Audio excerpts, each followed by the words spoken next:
Hi, my name is Jenny Dominowski, and I decided to investigate the manufacturing process of Ziploc bags. This is definitely a common household item that has become so universal and taken for granted. So hopefully this video gives you a little more insight into how awesome Ziploc bags are, and hopefully it will also give you a greater appreciation for how they are made. Here's a run-through of all of the things that I'll be covering in my video. First, I'll give a little of the history behind the bag, and then I'll dive into the performance requirements of the item, as well as the material properties needed to meet these requirements. This will lead me into the composition of Ziploc bags, where I'll compare low-density polyethylene to high-density polyethylene. Next, I'll go into the processing techniques used to make Ziploc bags. I'll also compare other materials that can be used to make Ziploc bags and explain their advantages and disadvantages. I'll summarize everything in my conclusion before going over some homework problems in the textbook that relate to my processing technique. Ziploc bags were first invented in 1950 by the Danish inventor Børge Madsen. What's funny is that Madsen didn't even think much of his idea. He couldn't see any big applications with it, so he sold his idea to Stephen Osnett. Osnett, a mechanical engineer who had just fled communist Russia, was working with plastic slider zippers at the time. Eventually, he created the press and seal lock that we are all so familiar with today. And voila, the first original Ziploc bag. Here's a fun fact. The bags didn't hit the market until 1968. That's 17 years after they were first created. Why did it take so long? The reason was because they were still making huge modifications to the design. Even though many modifications were made before Ziploc bags were put on the shelf for sale, there were also many modifications afterwards. In 1982, they added the wide track ribs, which you can see in the picture here. They also added a clicking zipper in 1993, helping the user feel more at peace and confident that they got a proper seal on their bag. The addition of color to the zipper reinforced the sealing confidence for customers in 1997, and in 2006 they added the double zipper in order to reinforce the seal. And modifications are still being made all the time. They added small X's along the bag in order to help the user to properly align their fingers to prevent any gaps and voids when sealing the bag. They also created an extra flap of material, inspired by the envelope, in order to make the bags even easier to open. Here I've compiled a list of some of the most important performance requirements for Ziploc bags. To start, they must be strong and flexible. Since they're mainly used for storage, they must be able to retain their shape under heavy loads and not break. Flexibility also helps a lot with this. The stretchiness of the bag helps a lot when putting pointier objects inside. And of course, when you're trying to fit as much material in as possible. Some material properties related to these requirements would be fatigue and tensile strength, and ductility and elasticity, respectively. Ziploc bags must also be lightweight and clear in color. Often we use Ziploc bags when we are on the go. The fact that it is lightweight makes it easier to carry around. In addition, being able to see through the bag is a great way to check on the status of our material without actually having to open it and break the seal. A material with low density and high transparency will meet these two properties. Ziploc bags must also be microwavable, waterproof, and have an airtight seal. Since they're mainly used to store food, it must be able to stop oxygen from entering the bag and causing the food to spoil. It also must keep any moisture out, as well as stop any liquids in the bag from seeping out. Because food in Ziploc bags are typically leftovers, it is also important that the bags be microwavable for quick, easy cooking. A material with low permeability will meet the waterproof and airtight seal requirements, and it must also have good insulative properties in order to be able to be used in the microwave. Finally, Ziploc bags should also be inexpensive. They are so common and are used in so many applications that they have to be cheap. This means that the material must be easily accessible and easily processed. So what is this amazing material that contains all of these properties and meets all of these requirements? Well, it is polyethylene plastic. Polyethylene is a polymer that is made up of long chains of the monomer ethylene, C2H4. It is one of the simplest polymers, and it is also a thermoplastic, meaning that it will melt when heated and it can be reheated multiple times. While the structure of polyethylene looks like an ordered, rigid structure in the schematic, it is actually more like the ball of rubber bands pictured here. The chains are long and become tangled up as they wrap around each other. The addition of branching makes it even harder for the chains to line up. Because of this, polyethylene tends to have an amorphous structure. However, it can be crystallized so that its structure is more ordered, and this creates two different types of polyethylene. The two main types of polyethylene are low-density polyethylene, which I'll refer to as LDPE, and high-density polyethylene, which I'll refer to as HDPE. The main difference is the amount of crystallinity each one has. Only about 50 to 60% of LDPE is crystalline, which is much lower than HDPE, which has a crystallinity of over 90%. In HDPE, the chains are very linear, so it is easy to align them closely in an orderly crystalline fashion.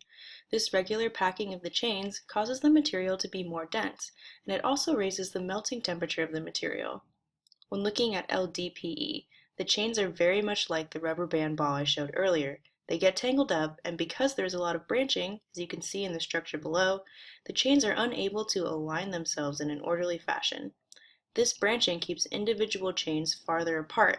This results in a lower density and a lower melting temperature. These structural differences translate to the properties of the materials. LDPE is much more flexible, since the chains are able to move around more freely. It is also more transparent, since the amorphous structure lacks any structural defects that block light. However, HDPE is much stronger than LDPE, and it is also able to withstand higher temperatures, or more extreme temperatures, because of its ordered structure. Based on these property differences, LDPE and HDPE are often used to make different products. LDPE is used in your typical sandwich Ziploc bag, as well as in plastic soda can rings and cling wrap. HDPE is used to make sturdier objects, such as milk jugs and garbage containers. However, HDPE is also used to make freezer bags, since it better copes with the cold temperatures inside the freezer. So how do you make Ziploc bags? Well, the main process that manufacturers use is a process named extrusion blow molding. I have a little schematic here, but before I go into this slide, I want to show you a video by the Science Channel TV show How It's Made. They do a really great job explaining the manufacturing process. The plastic bags we use every day are made from granules of linear polyethylene resin that will be melted. They combine the linear polyethylene with another low-density one in this mixer. The granules are perfectly blended into a homogeneous material.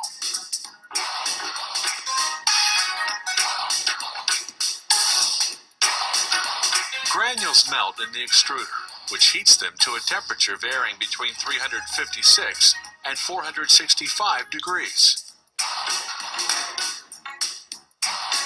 This produces a film of polyethylene in the form of a tube. It is several hundred feet long, has a minimum thickness of 2/10,000ths of an inch, and a circumference of 20 inches. The plastic tube gradually cools down.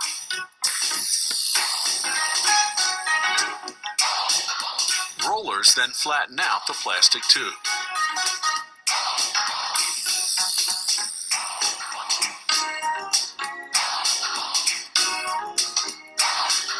The polyethylene film is now easy to work. And now they cut the tube on two sides to obtain different rolls. This knife then cuts the film to the required width.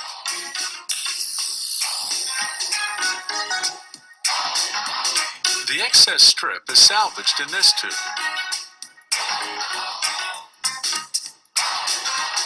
Several hundred feet of film are produced and rolled up. This particular roll contains the required quantity of film. When the roll is full, the film is cut. This roll moves forward and can be transported to another department. An empty roll begins to fill up automatically. A full roll weighs 348 pounds and can produce 35,000 bags. The next step, printing on the bags.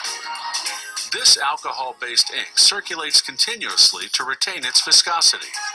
Impressions are made by inking rollers.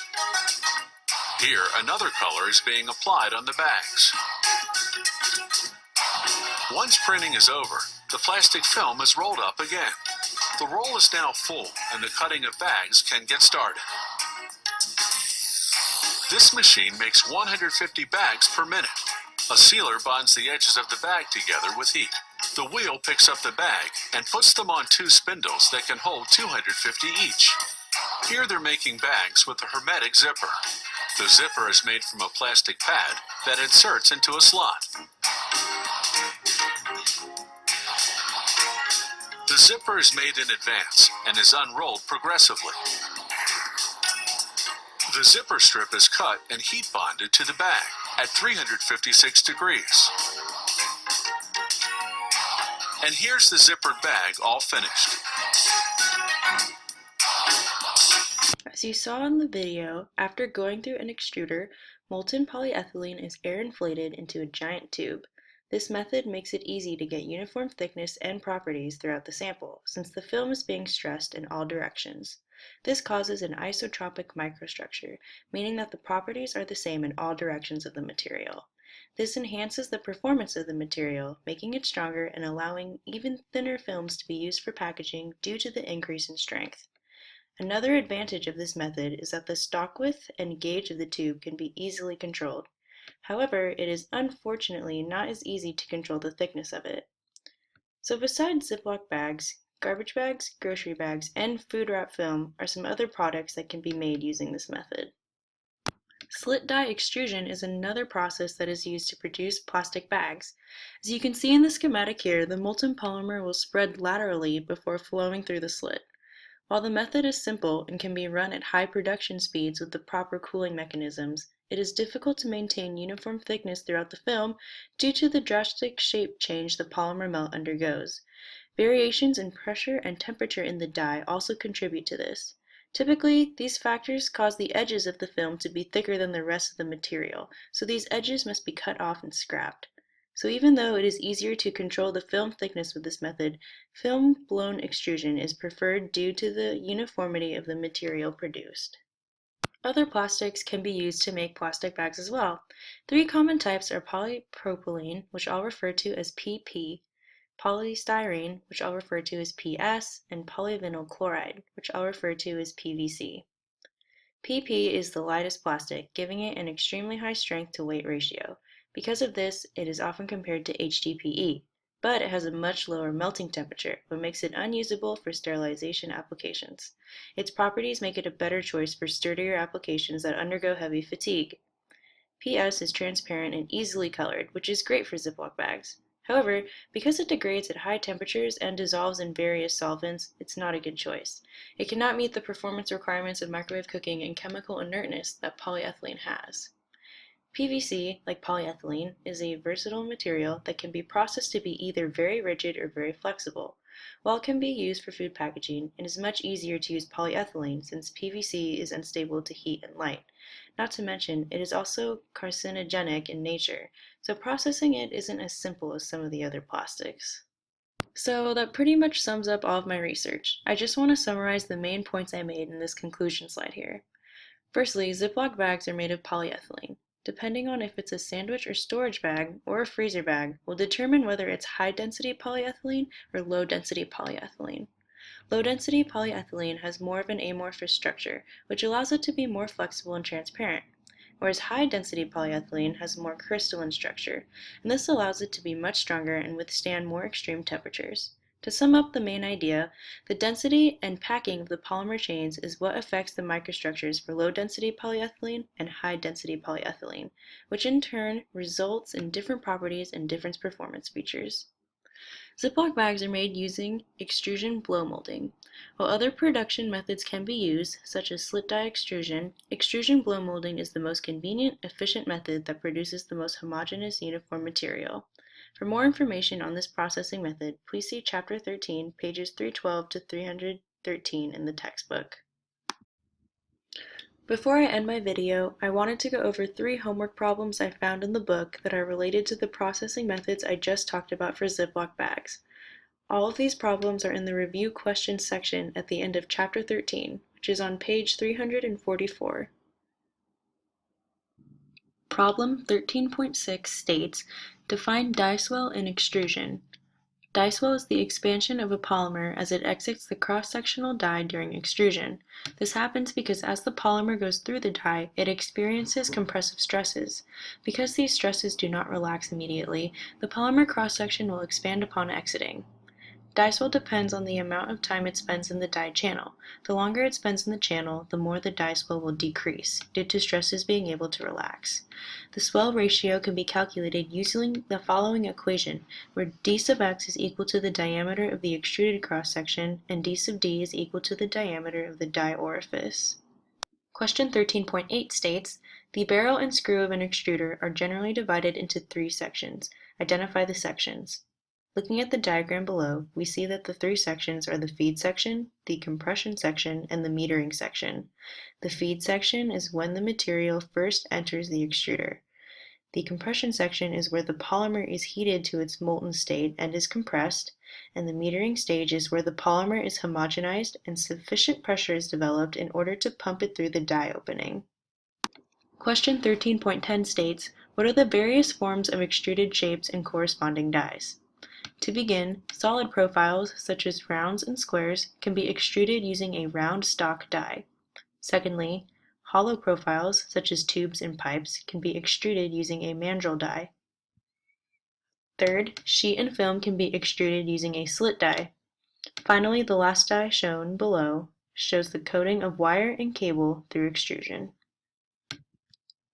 Well, that just about ends my presentation. Thanks for watching. Below are the references I used to create this video. Next time you grab a Ziploc bag, I hope you remember how awesome they are and all of the work that goes into manufacturing one.